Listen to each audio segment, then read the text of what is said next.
In the latest Cyberpunk 2077 news, for the first time, someone at CDPR has publicly commented on the conduct of the community team, the individuals responsible for such content as what you currently see on screen. Paweł Sasko would take a diplomatic approach to address the question. On the problems with holocalls, Paweł implied that CDPR are currently looking into it. Unfortunately, it seems that Paweł is not on Team Ciri, confirming what Adam Badowski allegedly said in 2018. CDPR don't want to do any crossovers. One of the reasons cited is that having Witcher references would break immersion in Cyberpunk 2077, and yet there are multiple cameos and references to other games in Night City. For example, Hideo Kojima and Death Stranding, as well as irrelevant influencers. What in the fuck?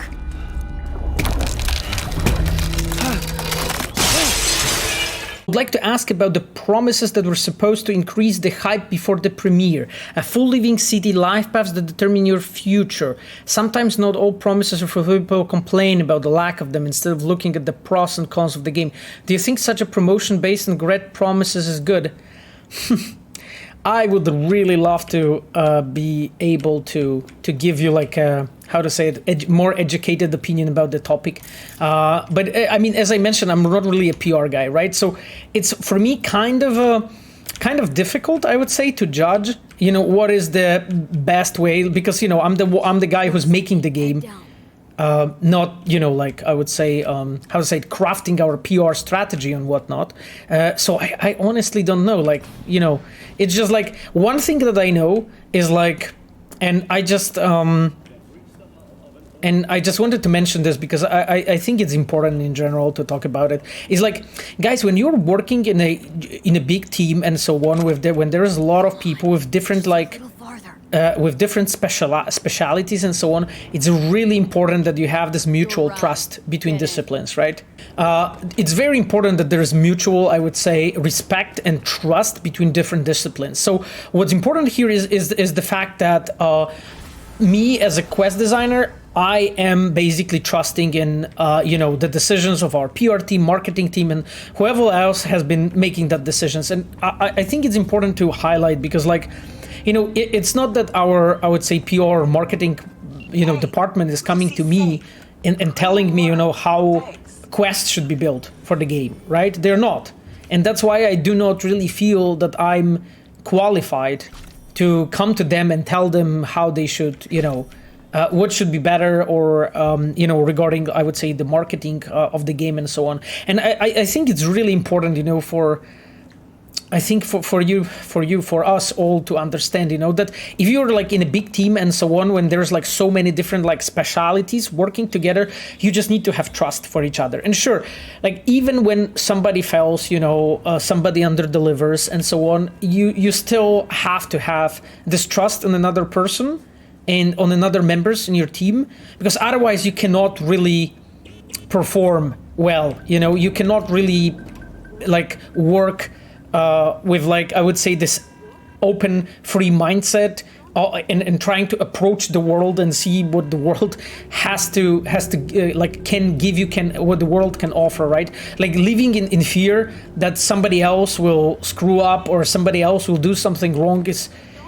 I think it's just a wrong way to live in general. And forgive me that I went into this philosophic discussion right now, but what I wanted to say is just like, I think it's not for me to judge, you know, honestly. Like, if you would ask me about the quest design, I can talk to you about this, and the story design and so on.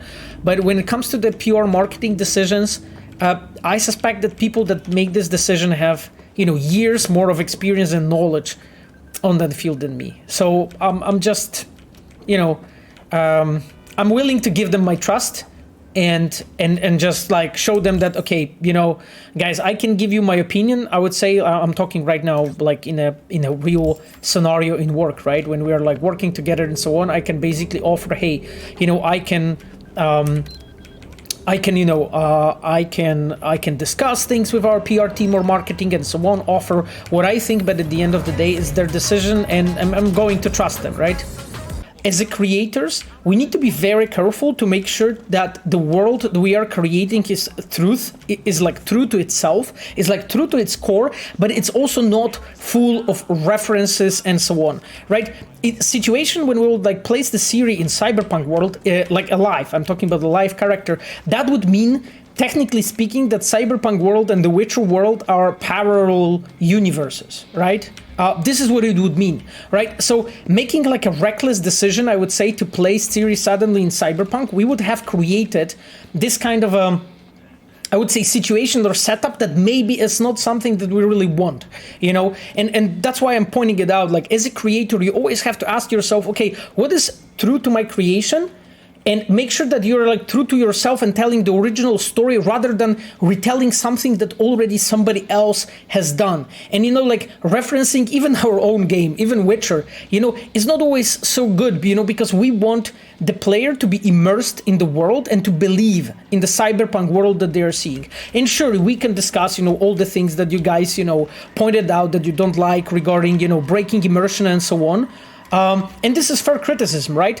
But what I'm trying to say is like adding, you know, Ciri on top of it and creating yet another, I would say, immersion breaker, or a situation when we would have to accept that suddenly Cyberpunk and the Witcher worlds are a parallel universes, suddenly becomes strange, you know, and just it makes you as a player, it makes you ask questions. Okay, what actually is really going on here? Like, why they, instead of telling the original story and being true to their vision, they're actually just, you know, fucking around with like references constantly, you know. And I would say that is my perspective. Like, we had lots of different talks in the studio, in the design team, in quest team, cinematic team, and story team, specifically story team, regarding, you know, what is allowed, I would say, and what is not, you know, because I think as a creator you need to be very conscious about all those decisions. I think being reckless about this is not a good direction. Is really I would say the exact opposite you should be doing. There's a question: why can we refuse phone calls? It would be better get a pop-up in the corner which can be ignored, and you should also be able to get it while driving. Very good point. Actually, we had like lots of different conversations in the team and in general in the studio regarding, you know, how the phone calls should be handled, because, you know, as you probably can understand, like in The Witcher we didn't really have phone calls before, so we couldn't really, how to say it, we didn't have like a big enough polygon to really like test all the, you know, all the ideas and so on, and basically see, you know, what works good, what doesn't. And again, like we are also seeing that there's lots of like space for improvement when it comes to the when it comes to the phone calls, you know, how they are handled, how we respond to them, and so on, you know. So I find your comment very accurate. That's something also that in the quest team specifically we have been talking quite a bit about. Hey everyone, my name is Marcin Iwiński and I'm the co-founder of CD Projekt. You need fresh wheels, bikes? I got it all. Real good prices. So hit me up anytime, you hear? Thank you for taking the time to watch this video.